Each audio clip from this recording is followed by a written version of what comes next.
Hello and welcome to the Pilgrim Way. My name is Norman Graham and I'm a minister in the Baptist Union of Churches in Scotland. The aim of these signposts is to try and help to connect the text of the Bible with our everyday lives. I want to read some verses from 1 Samuel chapter 10. I'm going to read from verse 17. Samuel summoned the people of Israel to the Lord at Mizpah and said to them, "This is what the Lord, the God of Israel, says. I brought Israel up out of Egypt, and I delivered you from the power of Egypt and all the kingdoms that oppressed you. But you have now rejected your God, who saves you out of all your disasters and calamities. And you have said, 'No, appoint a king over us.' So now present yourselves before the Lord by your tribes and clans." When Samuel had all Israel come forward by tribes, the tribe of Benjamin was taken by lot. Then he brought forward the tribe of Benjamin, clan by clan, and Matri's clan was taken. Finally, Saul, son of Kish, was taken. When they looked for him, he was not to be found. So they inquired further of the Lord, "Has the man come here yet?" And the Lord said, "Yes, he has hidden himself among the supplies." They ran and brought him out, and as he stood among the people, he was a head taller than any of the others. Samuel said to all the people, "Do you see the man the Lord has chosen? There is no one like him among all the people." Then the people shouted, "Long live the king." Samuel explained to the people the rights and duties of kingship.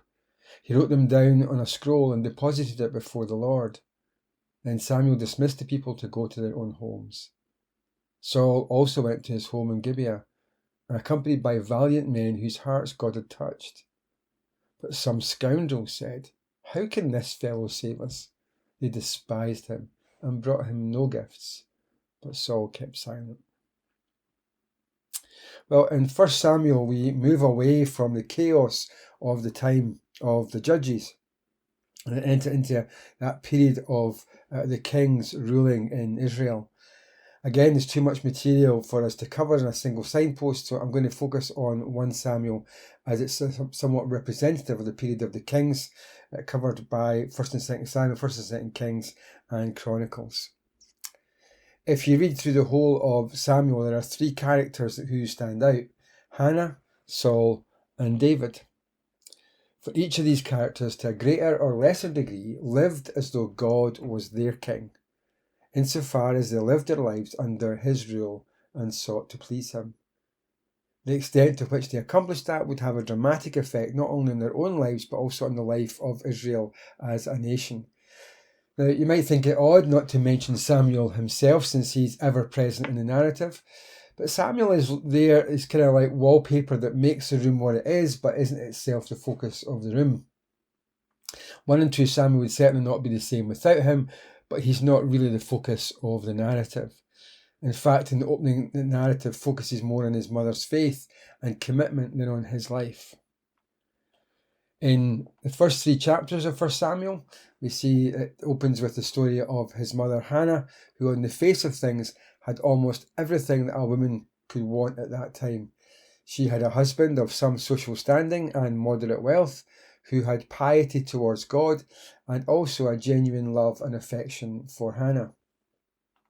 The downside was that she also had a rival, for her husband had 2 wives, and the problem was that her husband's other wife had borne him children whilst Hannah remained infertile.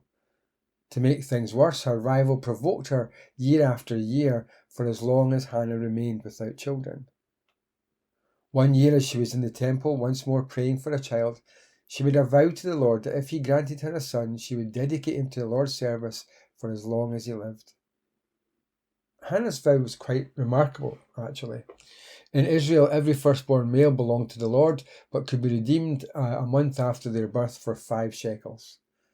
However, as part of a vow, a male child could be given over to the Lord for a period of years, then presumably redeemed later.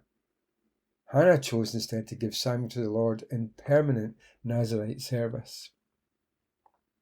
When Eli the priest saw her, he thought she was drunk, and he rebuked her, at which point she shared the brokenness of her heart and her request of the Lord. Eli then blessed her, asking the Lord to grant her request. And the text tells us that in due time she conceived and bore a son and called him Samuel. Apart from the extent of her vow to the Lord, nothing about her story thus far is particularly remarkable. She was not the only wife in Israel to be barren and pray for a son. It's what happened after Samuel was born that makes her stand out as a shining example of faithfulness in putting God first. For once Samuel was weaned, probably about 3 years old, she fulfilled her vow and brought him to the temple where he would live and serve the Lord for the rest of his days.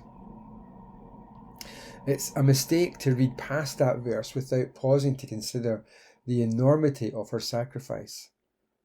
Every year we celebrate Mother's Day, which has a special focus on the relationship between a mother and her children. So if you're a mother, just try and imagine yourself in Hannah's shoes. The English translations of 1 Samuel 1:27-28 obscure what she says, but a good rendering would be, "For this child I prayed, and Yahweh gave me my asking, which I asked from him. And also I have given back what was asked to Yahweh. All the days he lives, he is the one that is asked for Yahweh." The son that she had longed for and prayed for and hoped for had finally been born, and here she was, handing him over to God, aged only 3. She hands him over not knowing what will become of him. Will he be safe? Will he be warm? Will he get enough to eat? Who will read him stories and sing him to sleep at night? We cannot doubt for a moment the intensity of her love for her son. But what stands out here is her love for God was greater. Hannah was willing to give up the son that she loved and longed for in order to keep her vow to Yahweh. Hannah's faithfulness is a challenge to every parent. If we're honest, we have so many hopes and dreams for our children that many of us struggle to release our children into the care of God. We want them to do well at school and get a good job with a good salary, a career structure, a good pension. But what if God wants them to serve as a missionary in a mud hut in Borneo with no salary to speak of and no pension or health care? Putting God first in our lives also means being willing to give up our children and trust them to God, trust their lives to his care. The next major character we meet in 1 Samuel is Saul, who will be Israel's king, their first king. It's in Saul's favour that he was a very reluctant king, because the people should never have asked for a king in the first place. And the reason I've chosen this particular passage for this signpost reading is simply because it's foundational to all that will follow, the exploits of the kings of Israel that will ultimately lead to exile in Babylon. The amount of hype surrounding the royal coronation earlier this year was quite incredible. As you would expect, the coronation of kings and queens is an event of great pomp and ceremony. And yet, strangely here, Samuel begins the coronation process on a very downbeat note. In fact, he voices the complaint and judgment of God against Israel. His language is stereotypical of a prophet. He reminds the people that Yahweh brought them out of Egypt and delivered them from its power. Now they've rejected him by demanding a king for all the wrong reasons. Interestingly, the prophetic speech pattern used here is one well known throughout the Old Testament for announcing judgment. In fact, the selection of Saul is inserted at the very point where we would expect an announcement of judgment. That being the case, Yahweh's act of providing a king for Israel is in itself an act of divine wrath. Israel wanted to be like everyone else and have their own king, not realizing that their desire for a king was a rejection of God, because God was meant to be their king. And so it is with us. Whenever someone or something takes first place in our lives, it's a rejection of God's rule and reign in our lives.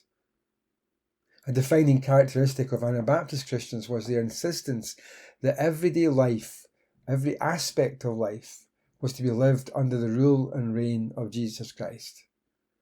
But for many others, Christianity is about going to church services, and what you do outside church is your own business. The church is kind of treated like a club for those with an interest in religion. Saul was not a bad king at first. In fact, he did quite well, but in the end he put his own ambitions before God.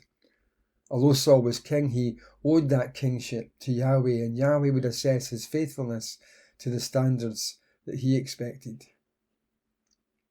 That assessment takes place in 1 Samuel chapters 13 to 15, and it becomes apparent that the Lord does not judge according to whether or not Saul performs as well as kings of other nations, though Israel does so. God determines Saul's future by the king's obedience to divine commands.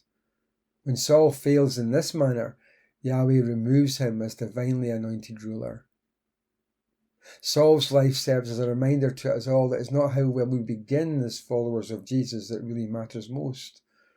What matters most is how well we finish.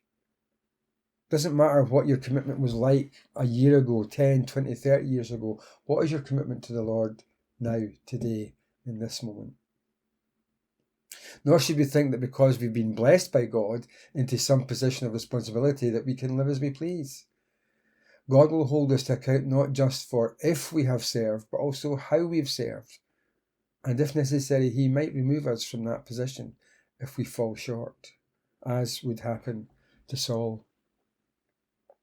It's a very human trait to compare our lives to others, to think that so long as we think we're doing better than others, as long as we're fulfilling what others require of us, then we're doing okay. But Saul's life reminds us that the thing that matters most in life is not whether we are living under his kingly rule each day. I think this is particularly important for pastors of church leaders who at times have to face the demands of congregations, demands that may conflict with the demands of God. Saul was not to live under the rule and reign of the people, but the rule and reign of God. As are we.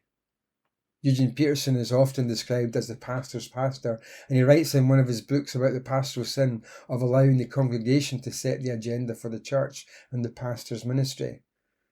The point is, of course, that as sinful human beings, when we set the agenda, we'll set one which is for our comfort and ease, rather than one in which we sacrifice ourselves for the sake of the gospel. Saul began well, but ultimately he failed to put God first, to obey him above all else, and so his kingship was removed from him and given away to another king, the greatest and most famous admired king in Israel's history, David. The first mention of David is in the book of Ruth, where he is named as the great-grandson of Ruth and Boaz. So even before we get to the story of Saul's failed kingship, we are kind of being directed, signposted if you like, that God has chosen David. We first encounter him in Samuel chapter 16 when Samuel anoints him as king over Israel. And right from the start, he's seen as an unlikely choice, young and inexperienced, not even important enough to be included in a family meal with God's prophet Samuel. All of his brothers look like much better prospects in Samuel's eyes. But in a much quoted verse, God reminds Samuel that whilst people make judgments according to the outward appearance, God looks on the heart. We should note that the word heart isn't a reference to the muscle pumping blood around our bodies. In ancient times, it was used to describe a person's innermost being. As James Smith puts it, the heart is the epicenter of the human person. All that we are, our hopes, our dreams, our longings, our desires. So David is described in Scripture as a man after God's own heart. But that didn't guarantee David's faithfulness. I think a key lesson from this text is that we can't afford to be very careful in making judgments about others. We cannot afford to be careless, rather, in making judgments about others because we can only see externals. And we need to learn to look beyond the externals just as God does. We have not to be like Saul, who in the end lived according to his own agenda rather than God's. God's agenda for us is to put God first in all things in our lives and then put the needs of others before our own. Our wants and needs and desires have to come last in the grand scheme of things. But the main lesson from 1 Samuel is that we must live as though God were our king and sovereign, that we must live under his rule and reign. And the extent to which we do that or fail to do that will have far-reaching consequences, not just for our own lives, but for the lives of others as well. Thanks for listening.